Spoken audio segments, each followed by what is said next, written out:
My new shop is about done, and the first thing I wanted to build was a massive assembly table that would be height adjustable. This thing is about 90% recycled material from the shop construction waste. I've been using a lot of this for my last few projects, and here's what's left. I'll try to not bore you with too many shots of just milling, but this project required a lot of milling. I think in total I ended up emptying the 55-gallon drum on the dust collector 3 times. I wanted to utilize as many of these pieces of scrap as I could, including all the short ones. I detailed the process of making this joint and these templates a few videos ago, and if you're interested in watching it, I'll include a link in the description and right there in the upper right hand corner. Anyway, as you can see, it's essentially just a really big finger joint. This lumber was already full of nail holes, so I decided to just embrace that sort of aesthetic and continue with it. Being able to just screw all my templates down instead of messing around with double-sided tape made this go a lot faster.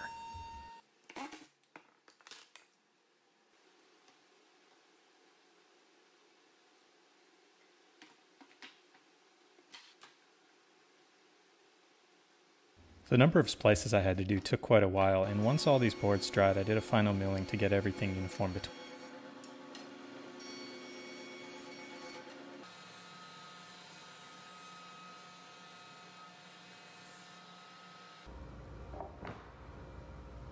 With many of those short boards turned into longer boards, I started working on the lower portion of the base. Each of the 2 feet ended up being about 5 inches thick. These pieces all needed to be laminated together. I didn't want to cut the edge details or the mortises on 5-inch thick beams, so I decided to do it like this.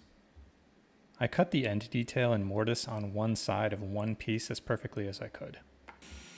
This first side will become the reference piece for all 10 layers between the 2 feet for this table.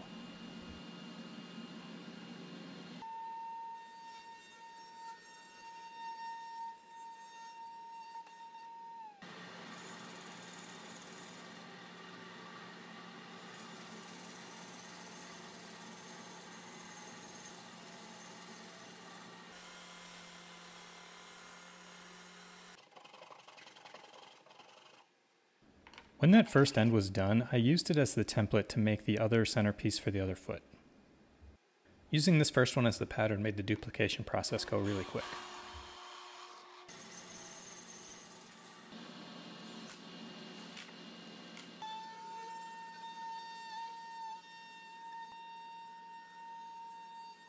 Once I had 2 ends that matched, I was able to just flip them over and then cut each side to match the first one, since this is basically just a mirror image.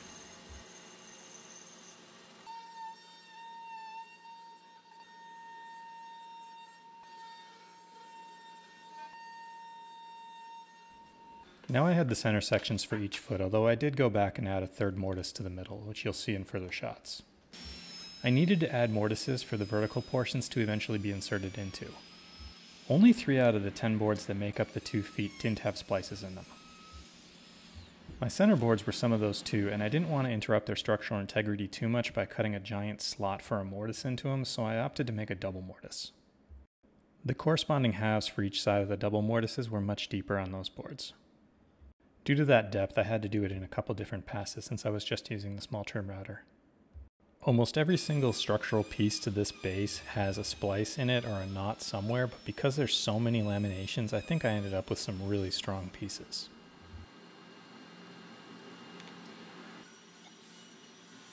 Here you can see how those mortises come together. It was kind of a miracle that I got them all to line up properly, but after that was done, I was able to continue on with cutting every other part of these pieces and laminating them together. This did get repetitive.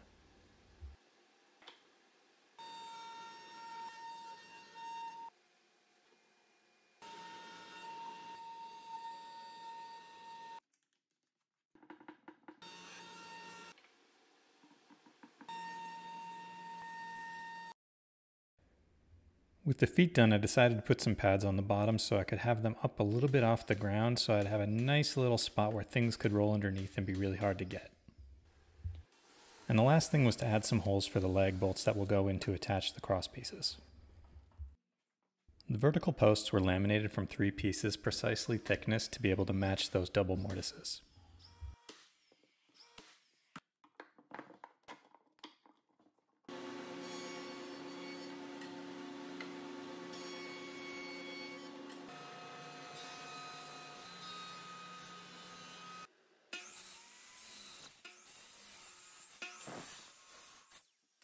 I rounded the edges of the tenons to make getting them in a little easier.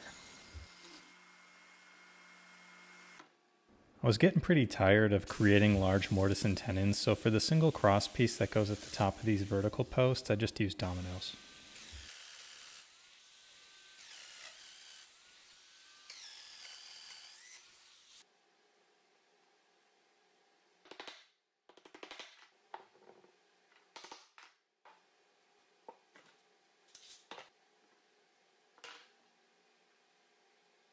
There are 3 cross pieces that connect the 2 legs together for the table, and each of them are made of 3 laminations apiece.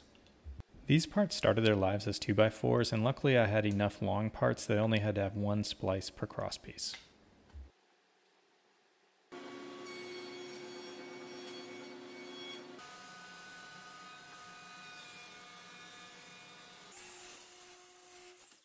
I cut the tenons using a combination of a Catspaw pole saw and a bandsaw.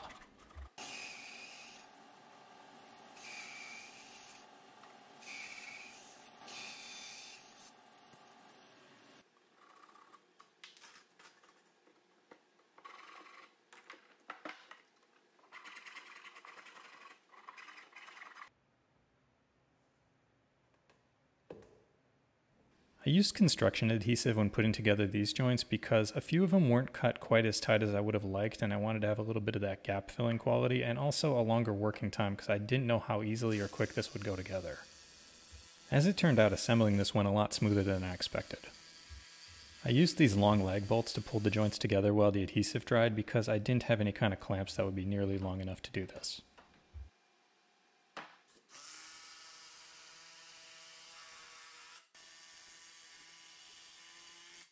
For the vertical pieces, there was no problem at all with the joints being a little bit loose. These were very, very well fit.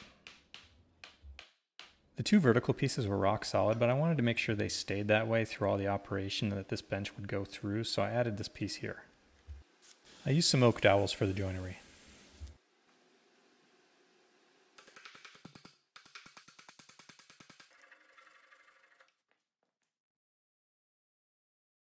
The upper part of the table base needed to ride upon the lower part as freely but as solidly as possible. I started by making lower cross pieces that would be removable. They needed to be removable, otherwise I wouldn't be able to separate the upper portion from the lower portion once this was all put together. I don't know if I'll ever need to do that in the future, but it definitely came in really handy during construction.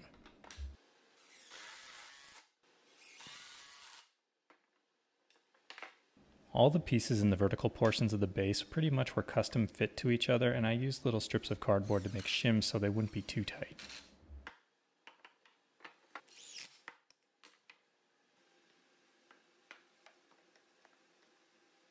This wasn't initially in the plans, but I decided to add these little fillets just to improve the overall appearance of the legs. Much like everything else on this project, I cut one really precisely and then used it as a template for all the others.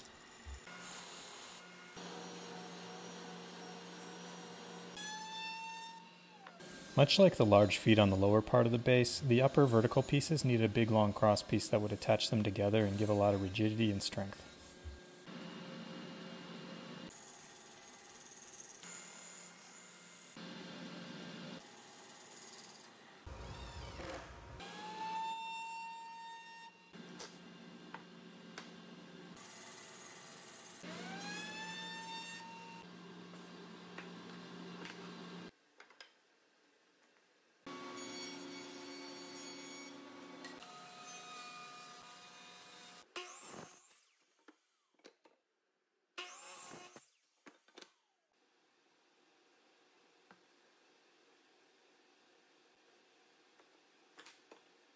I'm gluing these together in such a way as to leave a gap, and that's important because eventually I'm going to be dropping a hydraulic cylinder through these, and there needs to be an opening that's big enough for it.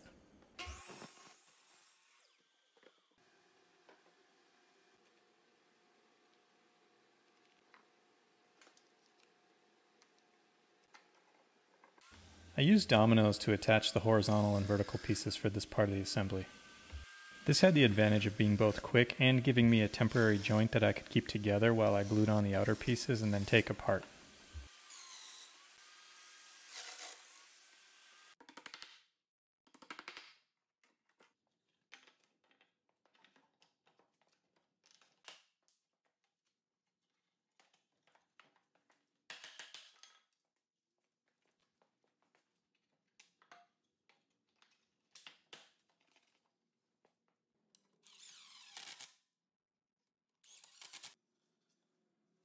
So basically I made a box that surrounds the legs on 3 sides, but the removable piece at the bottom fully encloses it there.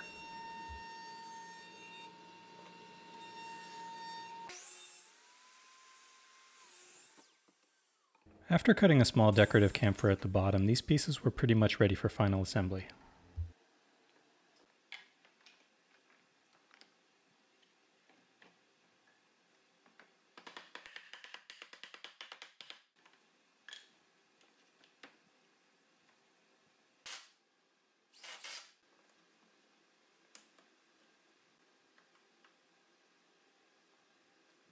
Here you can see how they go up and down, but next I needed to make some way to connect the 2 sides together.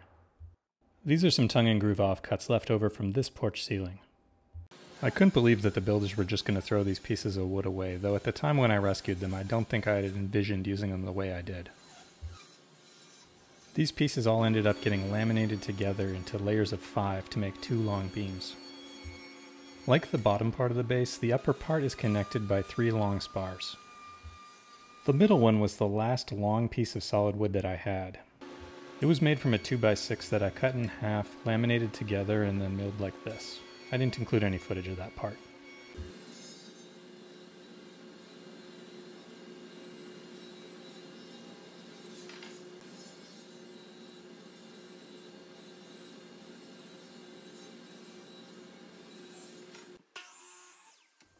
The center spar connects to the 2 vertical portions by lap joints, so I cut those now.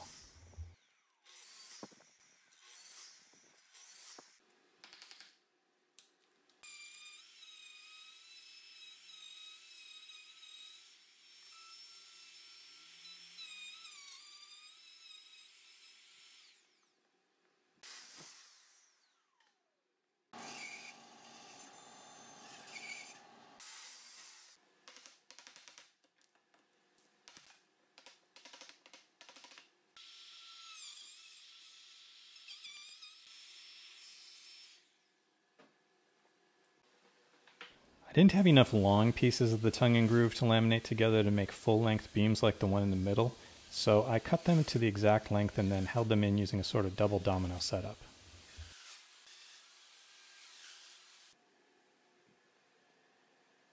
Luckily I had just enough flex in the vertical pieces to be able to assemble it all together like this.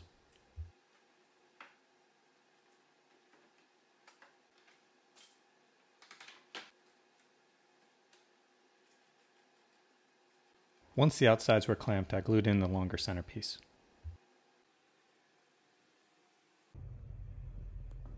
So I sort of screwed up when I was making these pieces right here, and I had run out of any leftover stock long enough to extend the 2 on the outside out like this one, because I want to have a little bit of an overhang on this end of the bench. So I'm going to have to still extend out there and there. But I've come up with a way of how I can do that where it's still going to be pretty strong. So this is how I'm going to do that. I glued up some of my smaller remaining offcuts to make some extension pieces.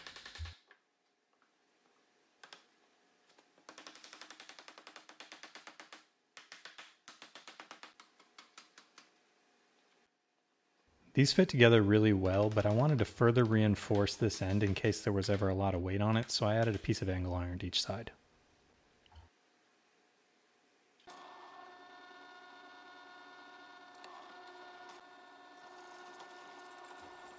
I cut a recess for the angle iron to go into so the top would be able to sit on it completely flat and it wouldn't be visible from the outside. These cuts were not preferable, but there was still about 3 inches of solid wood underneath them, so I think it's plenty strong. But the addition of the angle iron, which I totally neglected to film the installation of, really did make this wing a lot more rigid.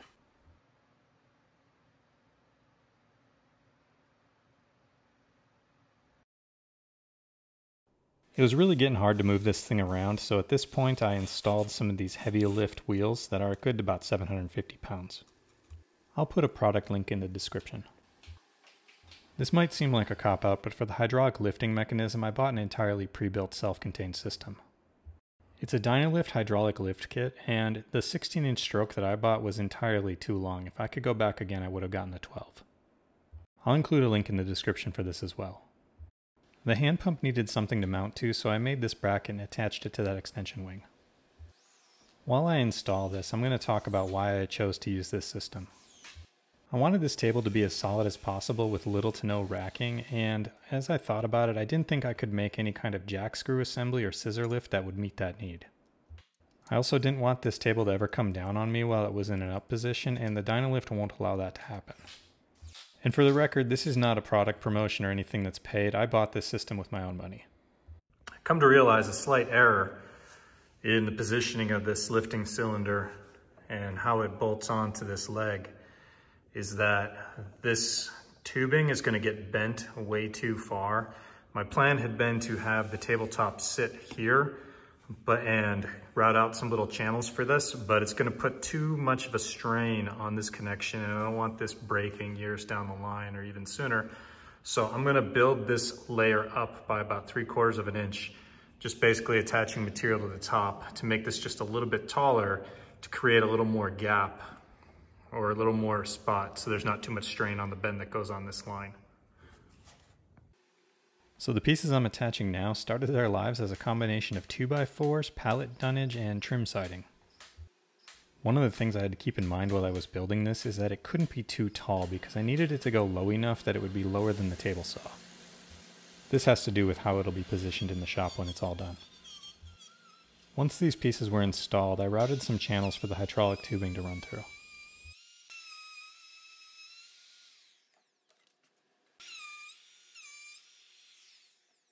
I also took some time to apply a single coat of oil-based polyurethane to both parts of the base to provide a little bit of protection. And these metal brackets that I had made to bolt the cylinders to were painted black as well. All the bearing surfaces were polished with steel wool and waxed. I wanted to eliminate as much friction as possible to prevent binding.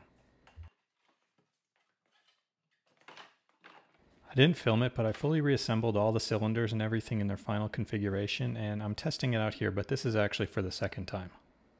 What I learned the first time I tried to test this is that I didn't have enough weight on top of the cylinders for them to actually come down, so that's why there's all this ballast on top of the table. And as you can see, even without an attached top, it doesn't really rack all that much. I wouldn't use this table for any heavy hand tool stuff, but it would work in a pinch. Of course, though, I didn't make it for that. I already have a heavy hand tool bench. I wanted something that was really big that I could break down a sheet of plywood on without having to bend over. I still needed to permanently secure all the tubing, and I did that with some P-clips.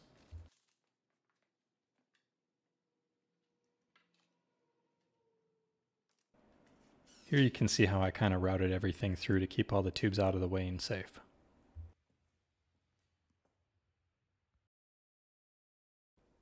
The top is made from the only pieces of wood that I had to buy for this project. I wanted it to be really heavy, so I used 2 sheets of MDF, but I did trim them down somewhat. I used MDF because I needed the top to be very heavy and very flat. Also, I know myself, and eventually I'm going to screw this top up and have to replace it, so I didn't want to have the top be too nice when I started. Anyway, I cut the first piece precisely to the right dimensions, and then the second piece slightly oversized. I glued them together using an entire tube of construction adhesive.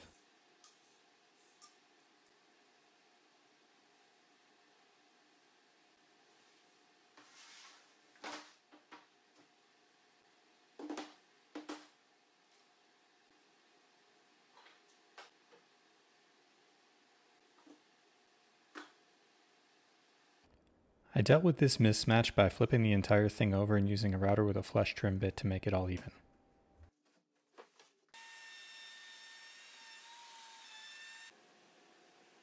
The top itself is held on with 6 bolts that go into threaded inserts. I had the top perfectly positioned when I drilled the bolt holes and then used those to mark where the threaded inserts would need to go so everything would line up.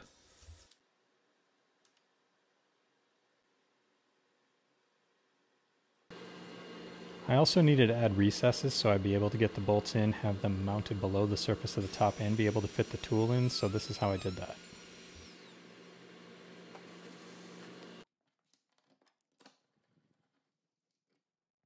Here's why I wanted to make sure the table would go at least lower than the surface of the table saw.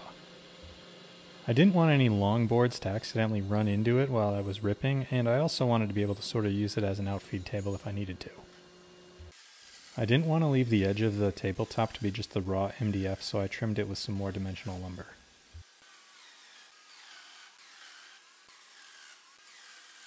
The long sides were attached just using glue and domino, so I had to come up with a convoluted clamping setup.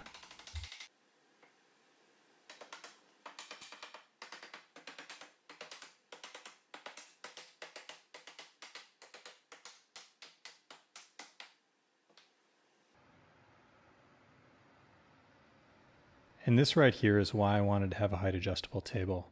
No bending over. The edging on the short ends was also glued on with dominoes, but I used screws because I didn't want to have to mess around with a weird clamping configuration again.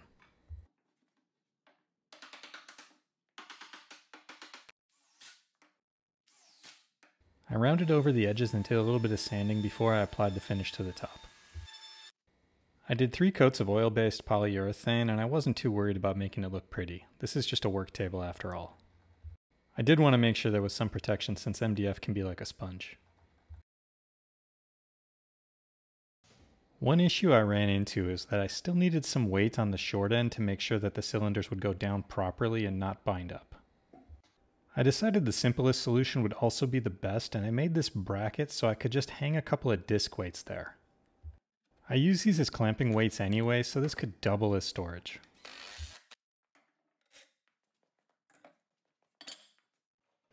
Now the top would lower perfectly.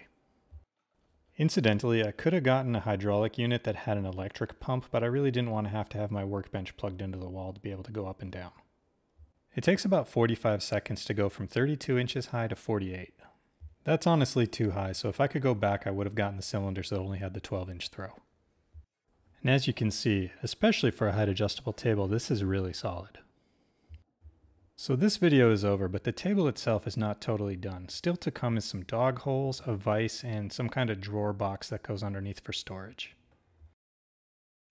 I hope you enjoyed seeing the process of building this table, and if you made it this far, as always, thanks for watching.